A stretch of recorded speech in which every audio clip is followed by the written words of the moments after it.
Welcome, welcome, welcome. My name is Akash. I'm the CEO of Airtime, an autonomous product discovery platform, turning user calls into product insights. I see the first people tuning in. I'd love to hear where you're tuning in from. And if the video and audio, it's 2024, but we still struggle with basic technology. So just leave me a thumbs up in the comments if you can hear and see me well. I'm going to monopolize the microphone in the next 2 minutes, but then my dear guest, Asaf Klein, will get the spotlight. Now, in these first 2 minutes, I typically let my dear guest a bit of time to tune in, settle in, maybe pour yourself a wine, a drink, and just cover a few technicalities. So as I said, I'm the CEO of Airtime. And what you can do with Airtime is that you can run user research, sales, or customer service calls through it, and Airtime turns them automatically into dominant feedback patterns, and it does it within seconds. Now, today we are here to talk with Asaf about the unknown value of internal product managers, or as they are also referred to, business product managers. Asaf is the VP Global BizOps Data and Analytics in AppsFlyer. And AppsFlyer is a global leader in marketing measurement, analytics, and engagement. And I will leave Asaf to cover the details about AppsFlyer. It's a very successful company with global presence. He'll take care of that. Now, in terms of technicalities, if you have any questions during our discussion with Asaf, the easiest way to engage is to put it in the comments. I promise you that I will either drag the question into our live discussion or latest we will cover them during the Q&A. Point number 2. The easiest way to get in touch with Asaf and myself is through LinkedIn. If you have any questions that you don't want to discuss maybe in a live show, but you'd like to discuss with us later on bilaterally, get in touch with us. I'll put both of our links in the chat later on. Last thing, I value a lot that you're here and you're spending your time with us. So in the chat, you will also see a secret promo code that I give for Airtime. It gives you 25% off for 3 months. Have a look at it, give it a spin. Not now, today, and the time now is actually Asaf. So with that, I overstepped the initial 2 minutes that I promised you. So let's just plunge into the deep water of internal product management sea with Asaf. Asaf, it's a pleasure to have you here. Thanks so much. Same here. I'm very excited to be with you guys. Thanks for accepting my invitation. And I'd love to hear a few words from you from your background. So I know you well, but I'm quite sure that's not the privilege of everyone in the audience. I'll keep it brief. I think everybody's here to get some value on what's a business product manager and how to incorporate it. So in general, just about me. So I built some credibility of where I'm coming from. So I started my career as an analyst in finance. Then I started doing consulting, risk management for companies, and I hated what I was doing basically. So I pivoted into high tech and doing customer success, helping customers like I would do as a consultant, but with tech in the tech industry. And from there, I started more managing, got into operations. That all kind of came together when I came into AppsFlyer. And I took all that knowledge of client services, operations, built the CS operations in AppsFlyer, and then pivoted into business operations, with this kind of the center of all the ops in AppsFlyer, and I think in most companies. And today I'm responsible for all the business operations, data and analytics, specifically focusing on the go-to-market. AppsFlyer, you said in a brief, you're right. We are the leading brand in measurement, analytics, and engagement for marketeers. We are in 20 offices around the globe, 1,500 employees, and we essentially just help our customers make better decisions, no matter if they're a startup or a Fortune 500 company. We help them make better decisions with their marketing data. Thanks for that, Asaf. Let's talk about internal product managers, right? That's the theme of today, and I think the the first step would be to have a common grasp of what an internal product manager is, and I'd love to hear this from you. How do you define one, and what are the key activities and the value add of an internal product manager? Yeah. So to simplify it, I think it's very similar to another project manager. Every product manager, you want them to have a vision, break it down to a strategy, then build a roadmap, and then of course create PRDs to make great products. This is essentially it's very similar. The only thing the caveat that I would add to that is that you need very deep business knowledge so you can connect all those the strategy to those like internal products that you're building.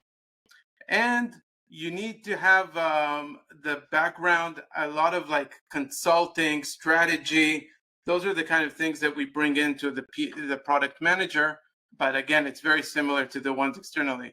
Now I say it now as it's something very similar, but to be honest, when we started off, everybody thought we are like, it we're trying to make something very nice from a project manager, but I'll elaborate on that if you want later on. Yeah. I'm curious about that. So let's start at let's do the origin story first. Okay, it's almost like the Wolverine origin story. Nothing aggressive here. Let's go back to the point in time where you had a discussion with your superior about a need that needs to be filled, which later became the internal product manager. And can you walk me through how this sort of need arose back in the days, and how you started to look for solutions? So it's a very good story. It originated when I was in CS operations actually, and I had a lot of ideas of strategic moves that we wanted to do, and we could see that small things were kind of happening. Small requests, you need here a field, you need here some kind of like small processes. But the big things, if you wanted to move into like I don't know a different tiering structure or a different way to treat our customers and so on, we couldn't move it, and we were stuck. And initially, what we started seeing is that it's not working. So when it happened, when if I go years back, it actually our Salesforce people, for instance, which were developers, they were they were very effective in getting things done fast and whatever, but they weren't part of like the strategy, and they were working in silos, so things would also crash. Then just before I moved into the position, I was still in CS operations. The COO already kind of thought, okay, this is not working, and he brought project managers. Then the project managers, so they broke those silos. Things were much more coordinated, but then the project managers made things not necessarily attached to the strategy. So we still had that same issue where the big rocks that we wanted to move forward, we were still stuck. And that's when I was called in by the CEO, and they said, Asaf, you complain a lot about not getting things done. And he actually challenged me to take this on myself as like rebuilding this. He thought of like this more product kind of orientation, but it was on me to make this happen. And that's where we understood that we need that strategic mindset, somebody that will look. And if you think about it for a minute, if a product manager is focused on the what and the why. If you look at a project manager, it's on how and when. And that's exactly the problem that we had. I was focusing then on what and why we're doing things. And that's when we started pushing this as like the way of working moving forward. Yeah, you mentioned Salesforce. It's one of the keywords that I picked up. Are there any other like usual suspects that internal product managers would typically have in their fields of vision? Yeah, definitely. So all the or BI development functions, if you have, even if you have two other tools that are supporting finance, for instance. I love the emojis here. The I effects, love it. the AI effects. But if you can have finance, you can have BI, Salesforce. Those are like the direct candidates. Okay. Okay. And all of them, by Um, the way, they work again. If they work on based on project management, then they make things happen, but not necessarily aligned with the strategies and the goals of the company. And that's where you need that product management mindset. Okay, so you had product managers taking care, and you said that one of the project managers in the beginning, and you said one of the negative aspects was this detachment between strategic goals, right, and what they were doing. Did you see anything else? And tell me if you're not allowed to do that, but if you are, I'd love to hear some war room stories that without Yeah. names and whatever works, Yeah. just to get some tangible feeling of where things went south. I think I don't think the horror stories started when you're a rapidly growing company. Everybody has their needs, and they're all pushing to. They might have the same kind of. It should end up to the same goals, but they're working in silos and making. And we had duplicate. We had to again. You're maybe effective, but you're not efficient because you're all the time building things that already somebody built. Plus, then they start clashing with each other because they measure maybe a bit differently, which they should be together. So somebody's inventing the wheel all the time again and again, and then it started crashing. And we had those stories. If you think of client services where are working with customers and growing their customers, and you have your partners which are also growing their partners and creating more deals. In the end, they go out to the same place, but their processes started being misaligned, and we needed to get those, and those created a lot of inefficiencies in the company and data issues, etc. But that's only one example. It happens in the sales. You have different departments in sales. You break it down with the strategy. There's a strategy team working on strategy, and also they're pushing things forward, not necessarily aligned with what the sales teams are doing. So we had it in multiple places. Oh, I see that. And let's go back to the origin just a little bit more. You said there were like project managers and then internal product managers. Well, at the time when you were complaining, when things are not moving, was there a group of people in the company who tried to take care of Oh yeah, of these tasks? And was that like a single unit? Were they scattered? yeah. So you know what? Maybe I'll give it. I'll make it more make more sense. So we have Yep. in the beginning, I'm using Salesforce, but you can have it on the BI as well. But in like internal tools like Salesforce, you would have a person dedicated to, let's say, one or two functions, and another person to dedicate on to, and they were striving to make these things happen, right? But again, it crashed.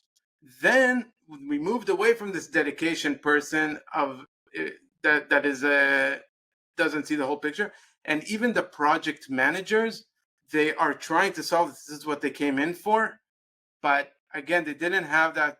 They're not tied to the strategy of the company, and when they evaluate when something comes in, you need to take in account how urgent it is, what's going to be the impact, how much time it's going to take, and you have these kind of scorings. They didn't even work according to these scorings to see that just like that is actually helping the strategy of the company and the goals of the company.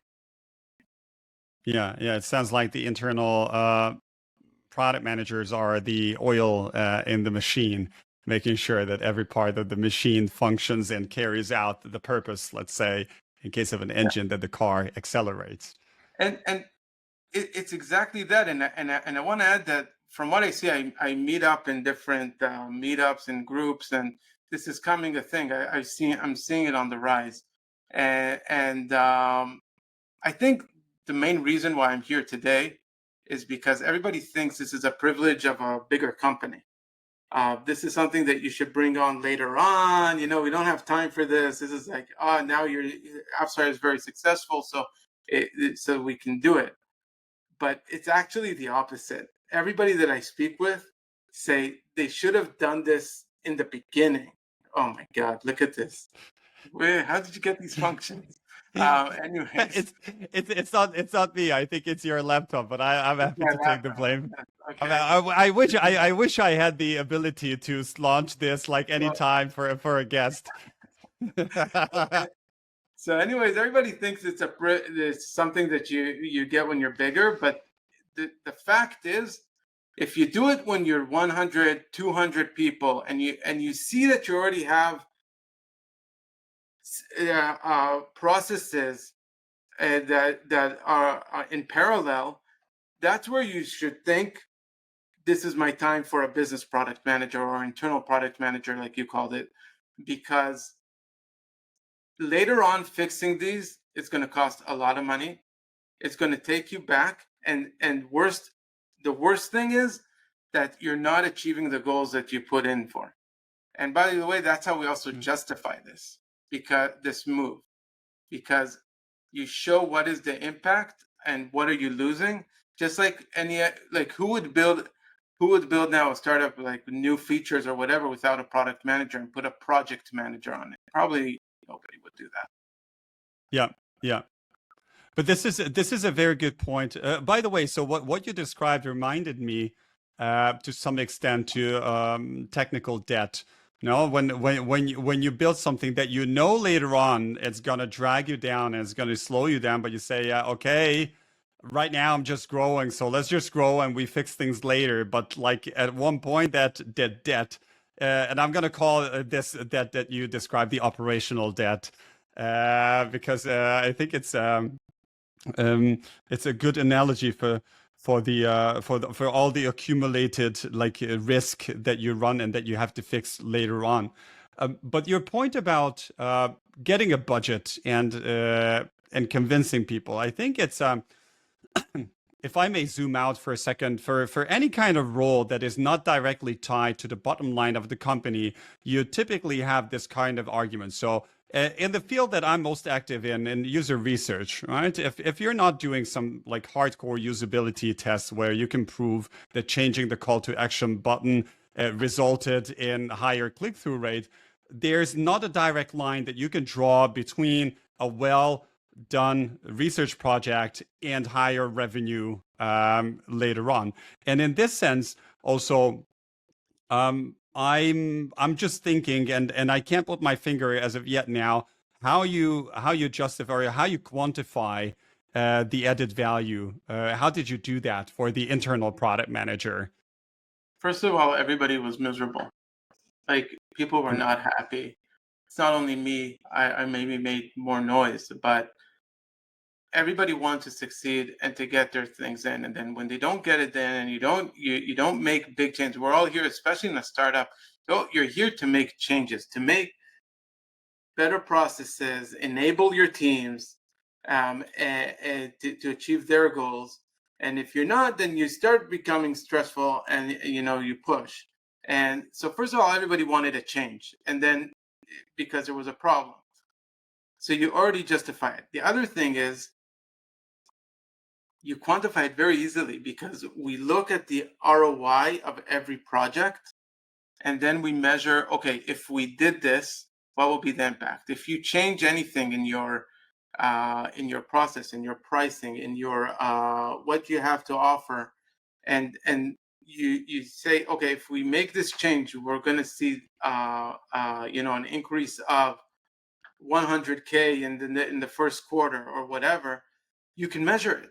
You can say, okay, are people using this, and was it successful? And that's exactly what we do. And that's all. It brings me like to the OKRs as well. It's one, the OKRs move to being something that are more of those bigger stones or rocks that are actually happening, because that was one of the problems. And is it delivering the value that when we assess it and we say, okay, this gets priority, are we meeting it or not?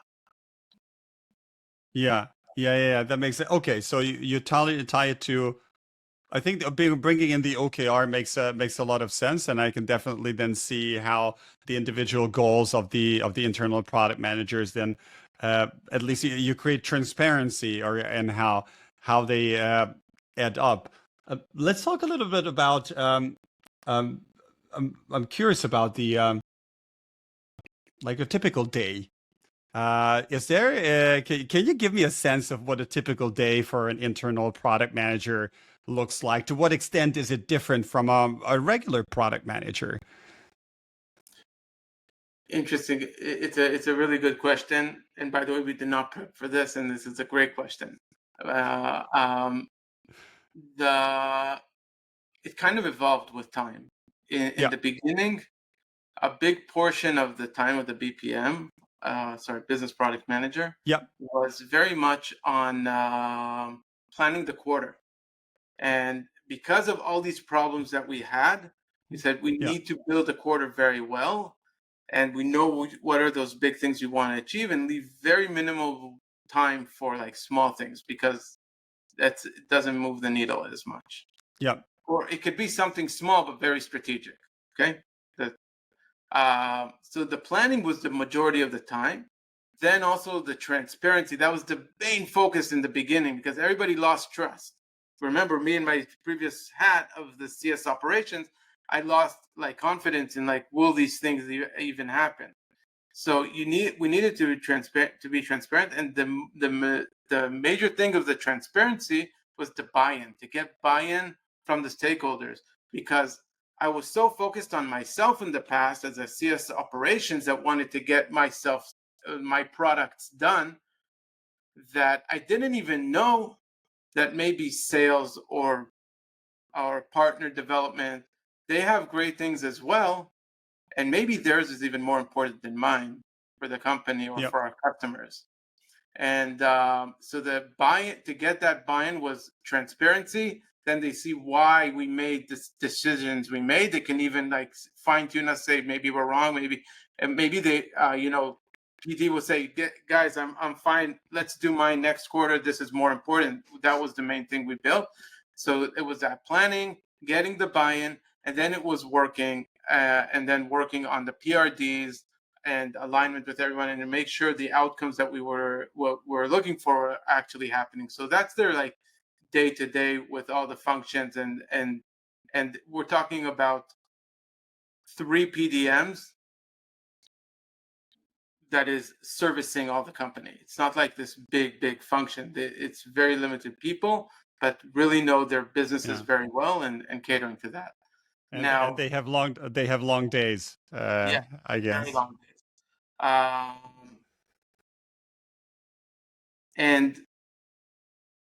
And then it Yeah, evolved a bit because we saw that big plan, like there's too many things that are changing ad hoc during the quarter.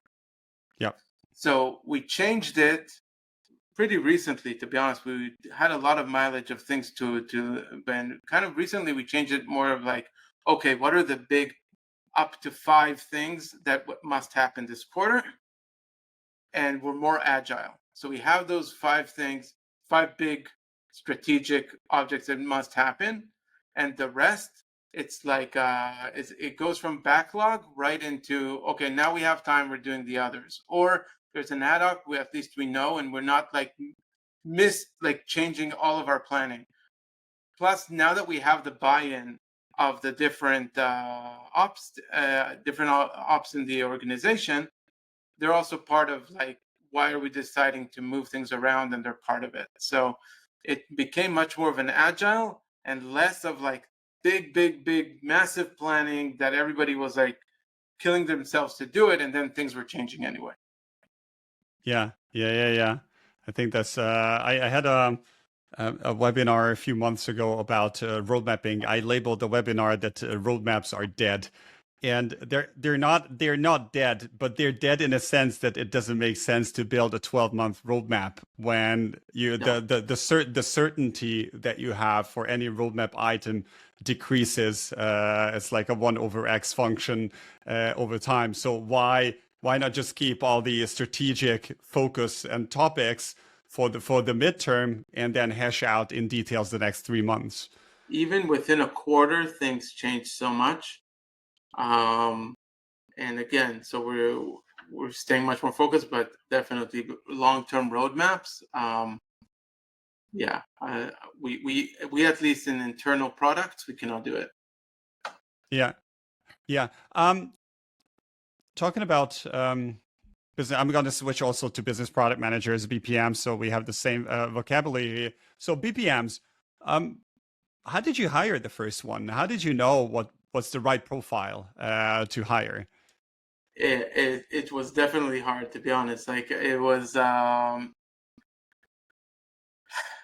again, as I said in the beginning, people thought that I'm making it more than what it actually is. Like it's a project manager in a disguise, and I really needed to fine tune it. So I worked very closely with our CPM, Chief Product Manager, which was very supportive of this, and he understood what I was trying to do, and he was really working with me on the profile that it will be catered to product managers.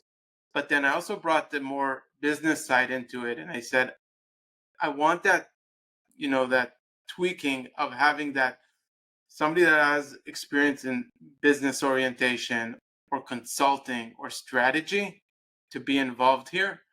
And that's where the mix happened. And to be honest, the hires that we made were actually with that background. So people that grew up in startups, usually where things were more dynamic, or out of school and went into more of a strategy position. So we had one of our hires. She's a she was in a strategy company, and then she did a project on Salesforce for one of a huge company. So she worked on that Salesforce. What is the criteria, strategy, and from there, from that org of a strategy, she moved to a more product management role in a startup. So she had that product strategy plus the knowing of a Salesforce, which is a big thing in our company and a lot of SaaS companies, and it was a mix made in heaven. Yeah. I think this hard skill also about knowing this major software like Salesforce. It's not that you can have a steep learning curve that but you come as a BPM and you don't know. Like there are just too many moving parts in a Salesforce. It's But but for you but to learn on the I don't job. need to know the nuances of the Salesforce. Yeah. That's not it. But to know a bit of complexities, which is good, and Okay. of managing big projects like that.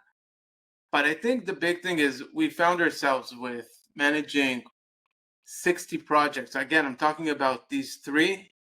Sometimes there were two, 60 projects that needed to happen. Then you have the strategies and the goal, like the goals of the company, and you need to make sure which of these 60 will impact the most the goals of the company. Now that's somebody with real business and strategic mindset that can say, this is the one to go for and not the others, and also explain it to everybody that they will understand and have the buy-in. So that's how we went about it. But it Yeah. took time. By the way, our funnel of people in the beginning was dull, and like it was, and then when we also fine-tuned it and more people came in, and it became, just last week somebody wrote to me that is a product manager. I'm interested in, is there still a BPM role kind of open, because this is something Oh that wow. kind of, yeah, so it's something I that think for people take interest in, but it's a niche. yeah. It's not everybody.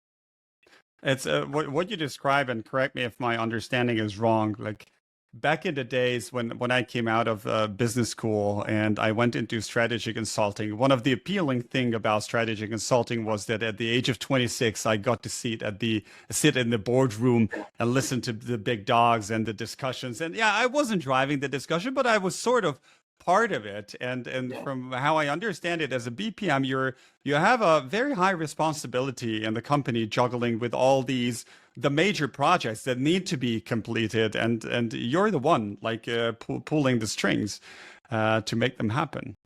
100%. And you're pulling the strings to make it happen, but again, you're not doing the project management of it for that. But but one of the key things that we look in a business product manager role is somebody that will challenge us, not only the leadership.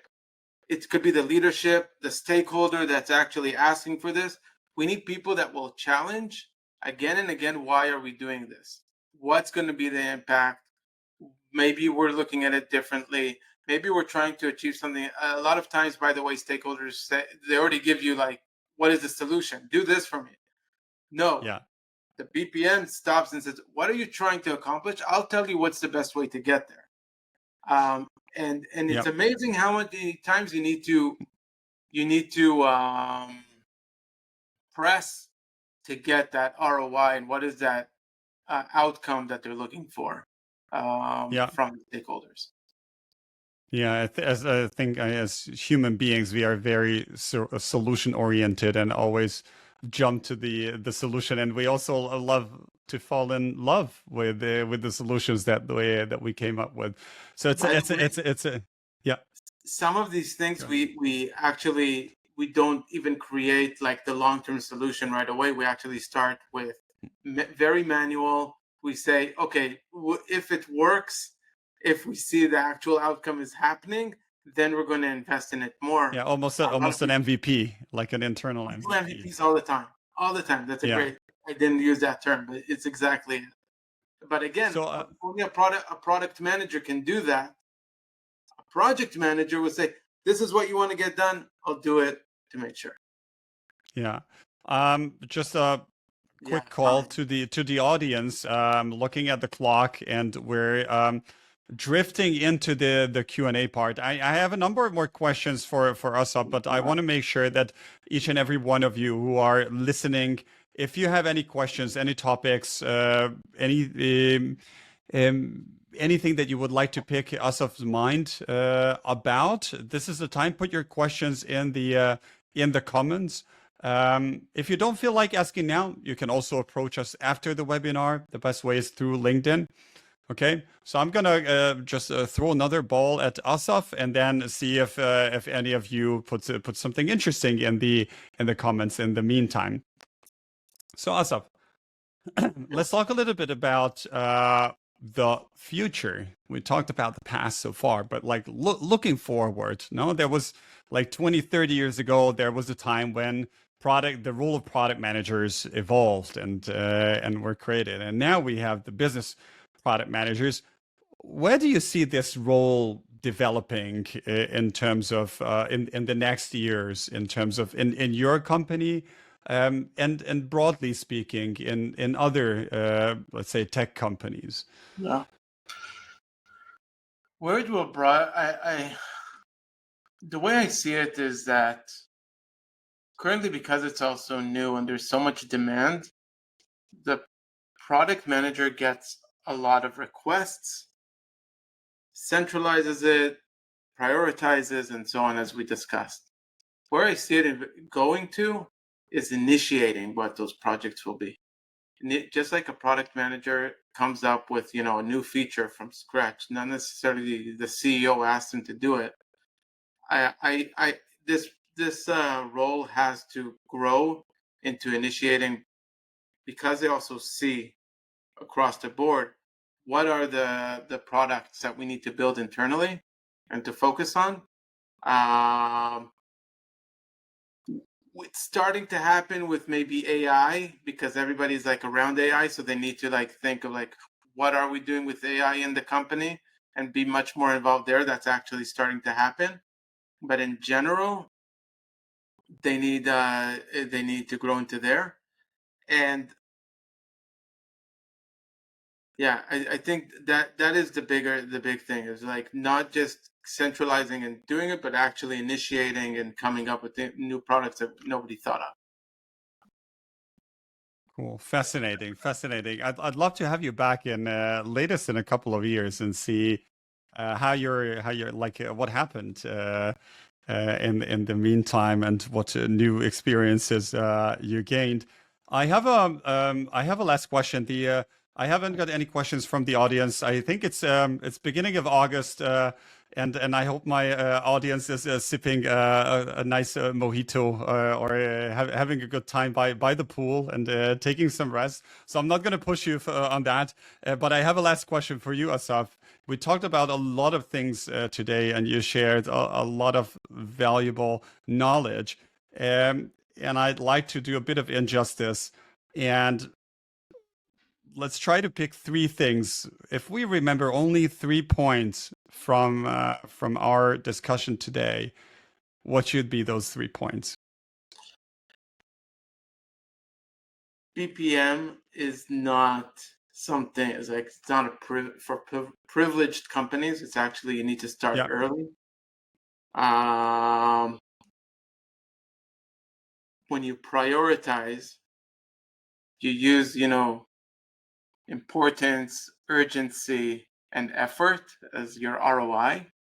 But you always have to go back and manually look if something is very urgent and maybe got missed by that equation, to go back and assess it. And that's why you need somebody that's very seasoned as a business person. And to make this successful, you need to be very transparent with your stakeholders, communicate, and get their buy-in. Otherwise, everybody's questioning you all the time and you can't move. Asaf, I think that was an amazing summary. I appreciate that. I appreciate you taking the time, coming and sharing your experiences Happy to be here. I with me. And hope I kind of intrigued more companies to think this way. Always happy to answer any questions on LinkedIn. Just text me. I'll be happy to help in any way I can. thank you. And I'm also very grateful to the audience that you tuned in, you listened to us. And I'm going to have in 2 weeks the next webinar. And the next webinar is going to be about product experimentation and how to validate without building products, like Wizard of Oz, Concierge, and some other product experiments that will help you find the right solution for your customers before you build them. So come around, listen to that. I hope to hear back from. Before I hop out, I was just about to say goodbye, but I see a question popping in, and I want to make sure that we're taking Kushika's question about managing stakeholder needs. So I just put the question here on the screen for everyone to see. Take your time, Asaf, and then let us know your thoughts. I think, first of all, thanks for asking. And I think this is difficult because we all need to educate our stakeholders as well. That's part of our task, of our job. Without knowing the impact, I'm going to break it into two things. Some things you must do because it's a must-have. Security and finance. Sometimes there's things you must do, and you don't know exactly what's the impact, but it's something you must do without driving value. Then, and I think you're referring to this, somebody has an idea and they don't know. I really help work with them to find out what it is. Why are they so passionate about it? What is the pain? And then, as we said, I would start with an MVP. If it's something that they're really passionate about, we can't find, which is very rare. Usually, we should find what is that impact. We will do an MVP, start dirty, but see if it actually drives the value or makes sense for everyone, and then we take it from there. I can give an example. I'll give an example, even for myself. So I had an idea in the past when I was just starting out, in terms of what I wanted as a CS. I wanted to get more engagement with our customers and make sure we're doing meaningful engagements. And then it was very hard to say, is it going to work or not? What is a meaningful engagement? So it could be about talking about a new feature or a feature that they already have, the customer, and they're not using it. And I started very, very dirty. Nobody built a process for me. We didn't have the resources. So we kind of checked it off manually. And then we saw if the customer actually used it or not. Once we saw it was successful, Then when we actually implemented it, I went to the ops team and we got it implemented, but I had something to show them that we already did. And that's why the impact will be there. So start dirty and take it from there. Yeah, Hope that helps. thanks a lot, Asaf and Kushika. I hope I'm curious if you have any follow-up questions about that, anything that you'd like to dig into more. I think Asaf, in the meantime, what one of the key or highlights that I picked up is always digging down to the root cause. Why does somebody have a certain need? And if you dig down to the root cause, you will typically at one point bump into the impact. That what does it block? What sort of additional revenue can we get to? And there at the root cause you can find the value. Yeah. And if there's a BPM, then they also look across the board so they can say somebody like a different department or somebody already has something, will utilize it for you as well. And hopefully that will help you, or we'll fine tune it to your needs. But if you don't have that function, you're going to rebuild it all over again. Yeah. Yeah. Let's make this the final word. Asaf, thanks so much for being with me and sharing your thoughts. Big thanks goes out to the audience. Thanks for joining me on this August early evening. For the two of us, for you it may be morning if you're tuning in from the Americas. I hope to see you in upcoming Airtime webinars, and don't forget there's the little promo code about trying Airtime. Take that with you, and if there's the right moment, give it a spin. And with that, I wish all of you a very nice and relaxing rest of the day. Take care. Thank you.